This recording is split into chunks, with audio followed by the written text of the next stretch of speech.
site on a new project. My business partner 𝗍𝗲𝘁 here. We are in a 6-bedroom HMO. This was another existing HMO that we've just taken on.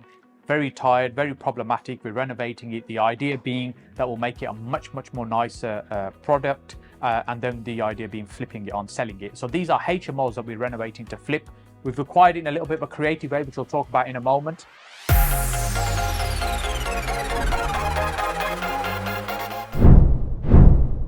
𝗍𝗲𝘁, talk us through what we are doing on site, because we're doing quite a bit of work, but we're not going crazy with the budget as well. Right, so guys, it was already an existing HMO. It had the infrastructure, so we had, at the moment we have 4 en-suites. There's 6 bedrooms, 4 en-suites, and 1 bathroom for 2 rooms to share. So we're keeping the en-suites as they are. We're not really doing anything in terms of structurally moving the walls. Yeah, so physically they're the same size. Same size, but we are going to be fully refitting them in terms of new shower trays, vanity units, toilets, etc. Nice tiling. We didn't get a chance to film just before we started works, but we have photos, so we'll show you photos of what the property looked like just when we took it on.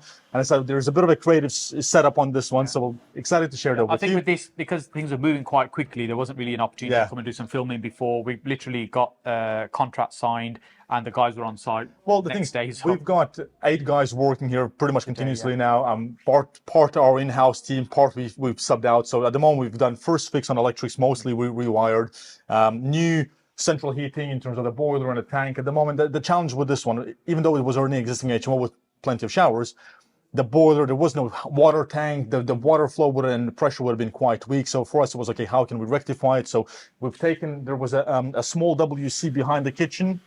So we're converting that space now into a plant room, which is going to have the 300-liter tank, a boiler, and there's all going to be some space for the communal storage for your Henry, your vacuums, iron boards, things like that.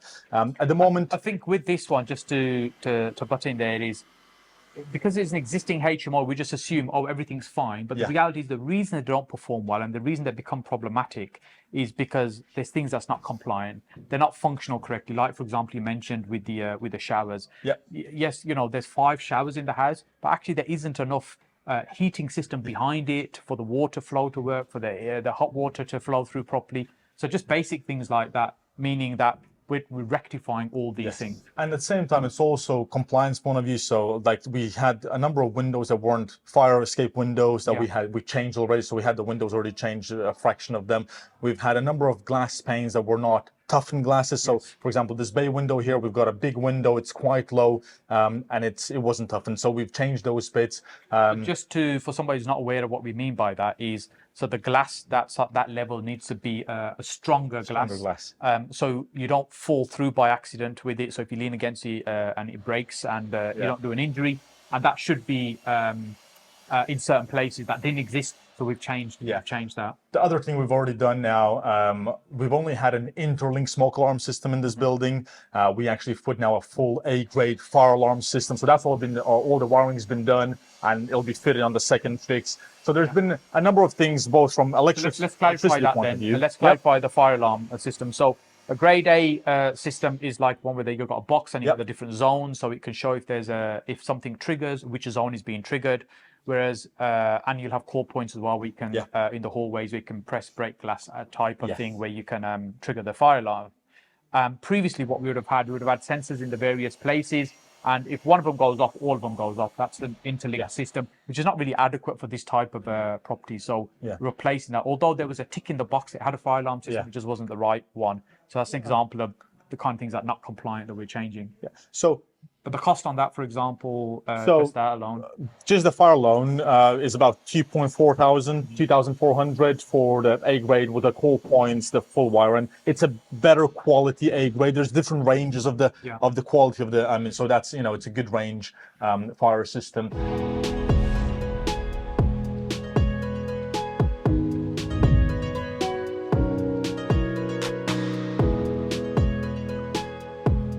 Then apart from doing all the, first fix, second fix on the alterations, we're also altering the rooms slightly. So we've got, I think 4 doors of the bedrooms are being moved slightly to make the rooms a bit more functional. So we could fit the wardrobes in and have the better positions for the beds.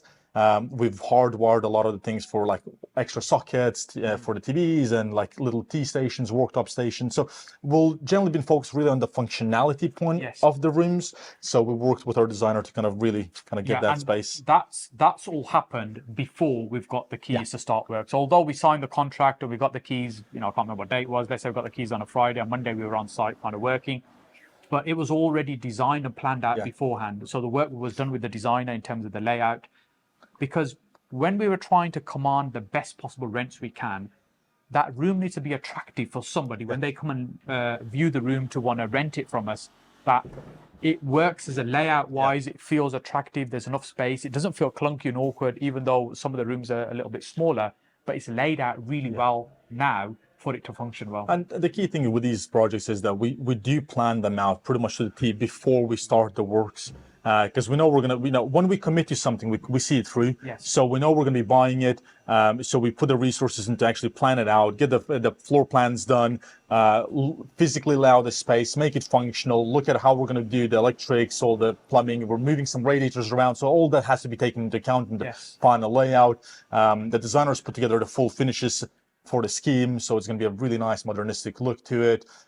We've already got all the orders, and actually we had some price increases coming in. We were aware of that with our kitchen suppliers, so we've got all that on ordered in. Price rise, So from that point of view, it'll be a very nice HMO. If anything, it'll do well over £50,000 in gross rental income. Exactly. Per which year. is nice for a HMO in Birmingham. As a lot of them don't perform well, and that's why we're able to pick up ones like this, because either they really don't perform well, or they're not managed well, or they're badly designed, or they're not compliant. There's many reasons why HMOs don't work. And we've been doing this a long time, 12, 13 years we've been running HMOs in Birmingham. So we understand the market, we understand it's a product, and you have to attract the right person to that product. And then also at the same time, financially we want it to work, so it needs to produce a really good income to justify the amount of expense involved. And like this, as we said, we're going to flip this on, we're going to sell it on. So the person that will buy this from us will want it as a really well-oiled machine, running well, producing a really good income. And that's what we focus on. How can we make all that happen? And as you said, we plan a lot of these things out beforehand, meaning what we try and do is minimize maintenance and ease of maintenance afterwards as well. So if there's issues, we can get to do maintenance without having to start to rip lots of things out. And also planning ahead of how we fitting things so we don't have too many problems in the future. Exactly. I think with this one as well, like this, when this property was originally converted to an HMO, they've added the en-suites, left the covings, all the wood-shaped wallpaper was still there. So we had our team strip everything out, and the whole house is being re-skimmed. So it'll be effectively a brand new place when we come to finish it now. All doors being changed. So we're not really sparing much on this one, even though we're very sensitive with the budget we are, because ultimately it is still a flip project, but it's being done well. Like the kitchen has also been fully rewired, like the whole kitchen's been fully rewired. We're adding other points in the bedrooms. There's additional circuits being put in. So quite a few little things that we've kind of went and done that, probably most people wouldn't necessarily do, even if it's in a flip HMO. Yes, because often people think about how can we do the cheapest possible way. What we're thinking about is how can we create the product so it's a really nice, attractive product, it commands a really good rent, and it's going to run well. So it's balancing how much we're spending with trying to achieve that, rather than let's just try and put the cheapest possible things in to just get the result we want. And this will categorize more of a medium refurb. So some of the videos you've probably seen when we do the heavier refurbs, where we've literally got everything out. That's not the case here. So let's just run through the order of things we're doing here. So as soon as we had the contract done, we had the guys on site strip out first. I've managed to twist our photographer's arm to come and do the photos the night before the strip out started, because it was all back to back really. So we'll share some of those photos. Some of the photos so we got the photos in, we had the guys come in, we had 4 guys do the soft strip in the house. So the kitchen went out, the bathroom suites went out, the wallpaper started coming off. And that was then the first 3-4 days. It just went really quickly. And then we really focused on the first fix. So in terms of getting additional sockets where we needed them, we've had on the back side of the electricians were working, we had the plumbers in doing the new boiler system. We had the old boiler literally behind us here. That's all been, as you can see, all the pipe has been moved into the new plant room. And then the team, whilst these guys were working, were starting to do some alterations. So some of the doors, we put in lintels where we had the walls to move the doors a little bit. This is where we've moved where the door is very slightly. Sometimes just by a few inches, just so that room is more functional inside. Yeah, some of the rooms we've moved up, the walls about 20, 30 centimeters, thereabouts, because the practicality of moving a door is actually quite big when the room's small, because now we're able to put the wardrobe behind the door, for example. When the door opens, there's enough space behind it for a wardrobe to fit in there nicely. And on the other side, we still have enough space for a bedside and a bed. Yeah. So it depends on the room. That's where we're gonna the layout and the planning comes in. And even the guys here now, they're like there's 8 people working in the background, so you got a bit of interference with us. We did put some of them on their lunch break, so we can actually get this filmed. But at the moment, and we've had the roof fully washed and cleaned because there's a lot of moss and bits. So the roof was jet washed. Now we have the roofer coming back to repoint the ridge, repoint the chimneys, change all the new guttering, down pipes. We've got the back roof being changed a little bit. We've been a bit unfortunate with the weather. It's been raining quite a bit, but then the guys will actually go and paint the whole of the outside whilst we have the gaps. And so at the moment we've done the first fixes. So that's the electrics, the plumbing. We've moved the doors. We've got the doors being fitted now, the door frames. The guys have already skimmed 2 rooms fully. Partial skimmed. So probably in the next 5 to 7 days, we'll have the full house fully skimmed. I'll become decorating. So really, a couple more months, not even that really, will be out of the site. But then we'll have new skirtings, architraves coming in. The doors are on site already, pre-templated for the new door frames. That have been fitted, and then we'll just be decorating. We already got the kitchens on standby to be delivered. Start to finish, about 3 months. We want the whole thing done. Really, So something like this, a medium refurb, within about 3 months, we want to be in and out. And so I think this one will actually be in quicker. Because we've got plenty of guys working on this purely on this. Because on the last one we were filming, we can put a link in that we've just done recently. We've had the guys doing that, but also other work as well. Whilst here now we have the team quite focused on this one. We're not moving them around to different projects. We're trying to get this one done quickly. Exactly. We've got plenty to crack on with afterwards. So there's a lot of other projects going on at the same time. So it is trying to juggle who's doing what projects for us, because it's important for us to be constantly doing projects and also have a pipeline of stuff we can move on to. So that way we're speaking to sellers all the time, people who are keen to sell. If you've got a HMO in Birmingham, the West Midlands, you're looking to maybe offload, we'd love to have a chat with you about that. And if you're looking to invest in these, to purchase something, we'd like to have a chat, or even fund projects that we're doing, happy to have a chat with you about that as well. Just have a look on the website for details of that.